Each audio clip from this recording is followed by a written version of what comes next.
ட்ராப்பில் super. அது அந்த special எஃபெக்ட்லாம் தேவையில்ல. சரி, ஓகே ஃப்ரெண்ட்ஸ், நம்ம இப்போ போகலாம். இந்த பிரிட்ஜிக்கிட்ட போனாலே அவனாச்சும் பிரிட்ஜு மேலே நின்று சுடுவான். அதனால் நம்ம இந்த வழியாகவே கேர்ஃபுல்லாக போவோம் ஃப்ரெண்ட்ஸ்.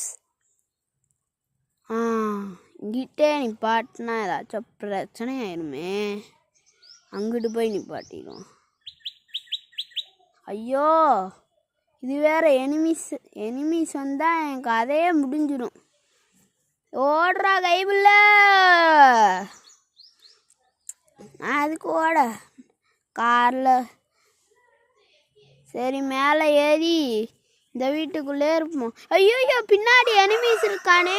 எனிமி டே, எனக்கே தெரியாமல் பின்னாடி இருக்கியாடா டாப்ரே. சரி, எதுவுமே நமக்கு யூஸ் பண்ண தேவையில்லை. இந்த மெடிக்கெட்டு, ஹீல்ஸு அது மட்டும்தான் நமக்கு தேவை. சூப்பர் மெடிக்கெட். அங்கிட்ட ஒரு எனிமி போகிறான். டே, என்னடா என்னைய பார்க்காம எங்கிட்டோ பார்க்குற? இன்னும் 3 பேர் இருக்கோம். அதில் 2 பேர்னு எனிமீஸு. அந்த 2 பேர் யார்? இவ்வளோ தூரமே வந்தது பெரிய விஷயம்னா ஃப்ரெண்ட்ஸ்.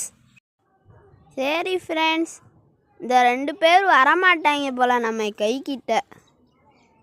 அவங்களே மாற்றி சுட்டுக்கிட்டு அவங்களாவே அவுட் ஆயிடுவாங்க போல். 2 பேருமே பேசாமல் ஏற்ற வீட்டில் இருந்து பாமை போட்டாங்கன்னா அவங்க ஈஸியாக 2 பேரும் அவுட் ஆயிடுவாங்க. நானும் ஈஸியாக பூயா வாங்கிடுவேன். அதை விட்டுட்டு அந்த வேலையை பண்ணாமல் இவங்க சும்மாவே இருக்காங்க. ஏன்னாச்சும் மாற்றி சுட்டுக்கோங்கடா. அப்போனா என்கிட்ட வந்து சண்டைனா போட முடியும்.